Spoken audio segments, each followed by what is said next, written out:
And winter is coming.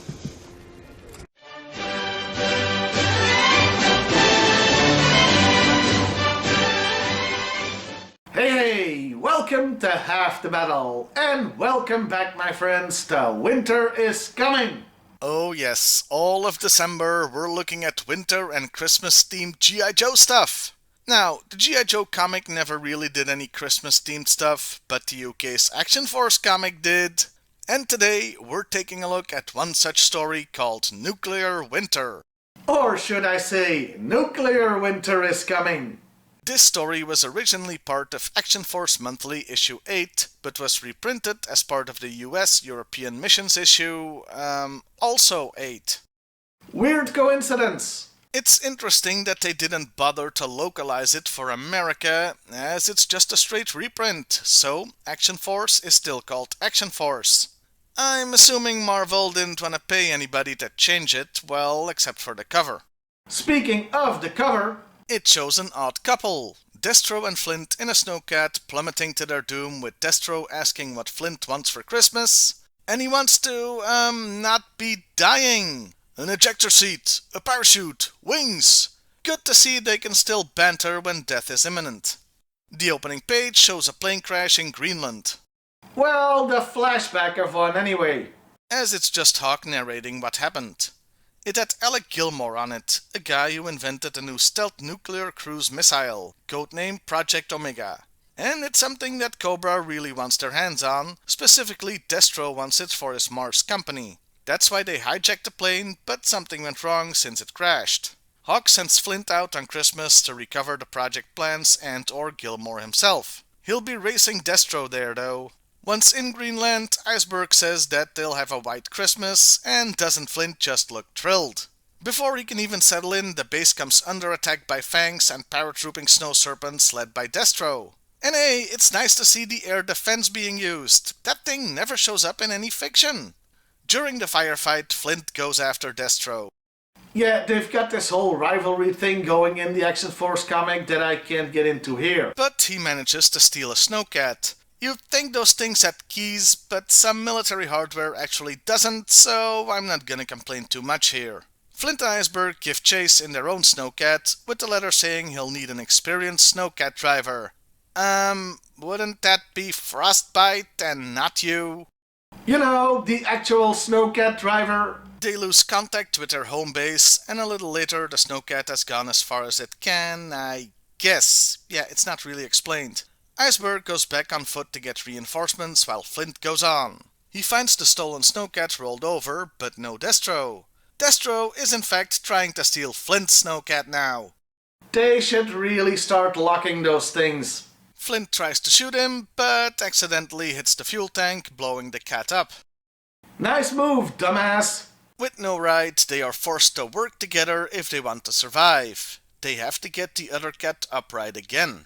Meanwhile, back at the ranch, Iceberg has returned and the fight there is over. They're trying to get communications back up and... Wait, Windows? Is that a freaking The Thing reference? I mean, that can't be a coincidence, right? They spot just one vehicle, and sure enough, Flint and Destro got it upright. Their truce will last until they get to the plane. But hey, remember the cover? Yeah, Flint accidentally drives them into a crevasse. I'm beginning to suspect Flint is bad at his job. We don't actually see the drop, and that's a shame, but I guess that's what the cover was for. Flint, being a nice guy, waits for Destro to wake up and rescues him. Destro thanks him by attacking from behind, so I guess the male bonding didn't really take. So they fight and bite and fight and fight and bite, until Flint decapitates Destro. Okay, no he doesn't. He just knocks his battle mask off. This shocks Flint enough to give Destro the opportunity to knock him out. Which is weird because we know he's just a normal looking dude under there, but I guess that wasn't decided at the time. So, Destro makes it to the plane and finds... Wild Weasel dead? Damn! Okay, no, he calls him a Cobra pilot, and Wild Weasel is in later Action Force comics, so they just used this character model for the pilot. Still weird to see though. Also dead is Gilmore, who appears to have shot himself. Destro checks his computer as Flint is getting back up.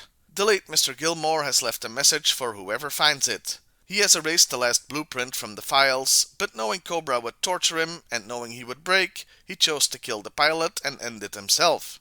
He ends with sorta quoting Oppenheimer, the guy, not the movie obviously, saying, "I am become death, destroyer of worlds." It's not completely accurate, but it's close enough.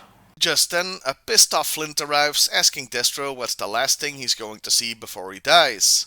His answer is snow. Nothing but snow on the screen as he starts laughing. Flint can't help but laugh and joins in, so they're friends again. Aww. Until he uppercuts him with his shotgun saying Merry Christmas. And God blesses everyone, I guess. That's the end, so we don't see what happens next. I assume Flint left him to die, but he obviously survives this. And that was the Action Force Christmas story, Nuclear Winter is coming. And for a Christmas story, it's pretty damn dark, isn't it? I mean, the plot resolution was a murder-suicide. Not helped by the thought most people probably had the first time they saw it. Did they kill off Wild Weasel? Still, it was a good odd couple setup, and the interactions between Destro and Flint were nice to see. Here's one bit of fun trivia I noticed. The computer we see has colored keys, so it might be made to look a bit like a British Amstrad microcomputer from the 80s. Some versions even came bundled with a monitor that displayed green like the one in the comic. This thing was only like 15 pages, including a profile on Iceberg, so it was short and sweet. Overall, yeah, I liked it. I'm actually thinking of diving more into the Action Force comics after this one. And so, once again, winter is coming. Next time, it'll be a toy review. Well, I'll see you next time, everybody. And hey, why not like, share, and subscribe if that's your thing.